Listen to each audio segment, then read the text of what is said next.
বাংলাদেশের তথ্য প্রযুক্তি খাত নিয়ে এক আলোচনায় বসেছিলেন এই খাতের উদ্যোক্তারা। গত বৃহস্পতিবার 18 এপ্রিল রাজধানীর ধানমন্ডির সপ্তক স্কয়ারে আড্ডায় গল্পে স্মার্ট বাংলাদেশ শিরোনামে এ আলোচনার আয়োজক কাইজেন ও লুজলি কাপলড টেকনোলজিস। আলোচনার শুরুতে স্মার্ট বাংলাদেশ নিয়ে করা একটি গবেষণা প্রতিবেদনের তথ্য তুলে ধরা হয়। পরে তা নিয়ে প্যানেল আলোচনায় অংশ নেন বক্তারা। এই জায়গাটাতে গল্প, আড্ডা ও নানা প্রশ্নে উঠে আসে স্মার্ট বাংলাদেশের ভবিষ্যতের নানা দিক।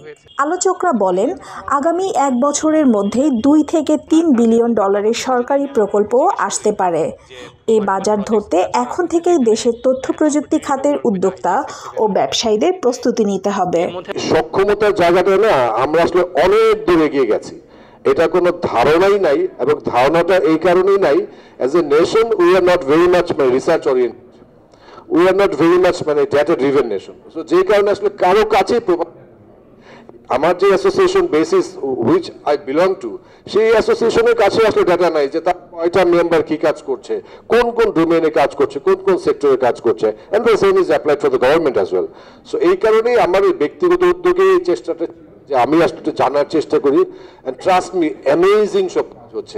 স্ক্যান্ডিনেভিয়ান কান্ট্রিগুলোর মতো তো একটা মানে হাই পটেনশিয়াল জায়গাতে আমাদের কয়েকটা কোম্পানি একদম বিল্ডিং স্ট্রাকচার ডেভেলপমেন্টের প্রিসিশন লেভেল যে অটোমেশন, সেটা আমাদের দেশ থেকে হয়।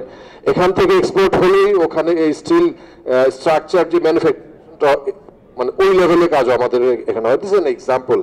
এই বাইরে আসলে প্রচুর কাজ আছে, প্রচুর সক্ষমতা আছে। আমাদের কোম্পানিগুলো দেশের বাইরে গিয়ে সাকসেসফুলি কাজ করছে, এমন এক্সাম্পলস আছে। এখন যেটা করতে হবে আসলে এই সুতোয় বাঁধতে হবে সবগুলোকে, এবং ফ্রম ইন্ডাস্ট্রি আমাদের যেটা করতে হবে যে আমরা আসলে এই 2041 ভিশনের যাত্রাটায় কিভাবে সামিল হব, কতটুকু আমরা এই স্টেপটা নিব, সেটা আসলে আমাদেরকে গভর্নমেন্টের কাছে গিয়ে পৌঁছতে হবে এবং বলতে হবে। আলোচনায় অংশ নিয়ে ঢাকা বিশ্ববিদ্যালয়ের আইবি এর অধ্যাপক ও ন্যাশনাল ব্যাংকের চেয়ারম্যান ডক্টর সৈকত ফারহাত আনোয়ার আইসিটি খাতের বাজারকে বৈশ্বিকভাবে ভাবার তাগিদ দিয়ে বলেন, জনঘনত্ব বিবেচনায় বাংলাদেশ অনেক এগিয়ে আছে। বিশ্বের কোনো দেশে এত মানুষ নেই। এখানে কিন্তু আমরা খুবই সিরিয়াস কথা বলছি। $6,000 billion. So what should be my market size? আমার পার্সেন্টেজ শেয়ার কত হওয়া উচিত? গার্মেন্টসে আমি সেকেন্ড, কিন্তু আমার হচ্ছে চায়নার আমি ধার কাছেই নাই। এইখানে আমার যদি at least if I can capture আমরা কত ধরতে পারবো? I have 8% of the world's population, সামতে অ্যাটলিস্ট 8% তো ধরা উচিত। মানে একেবারে আমি সিম্পল হিসাব করছি, তার মানে কত? This is the equation that we need to work on. So this is my target market. বেসিসের সাবেক জ্যেষ্ঠ সহসভাপতি ফারহানা এ রহমান জোর দেন সার্ভের ওপরে। বলেন, ডাটা বা তথ্য আমাদের অনেক প্রয়োজন। আমাদের ইনভেস্টমেন্ট করতে হবে রিসার্চ ও ব্র্যান্ডিংয়ে। সেই ডেটা আমি একদম খুব মাইক্রো লেভেলেই বলছি।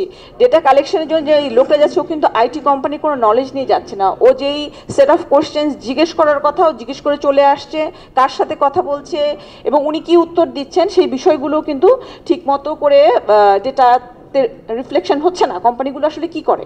বোস্টন কনসাল্টিং গ্রুপের পার্টনার তাওসিফ ইশতিয়াক বলেন, আমরা $5 বিলিয়ন থেকে $50 বিলিয়ন মার্কেটের দিকে যাচ্ছি। লুজলি কাপলড টেকনোলজিসের সিইও ফিরোজ মোহাম্মদ জাহিদুর রহমান জোর দিয়েছেন সার্ভিস ডেভেলপমেন্টের ওপরে।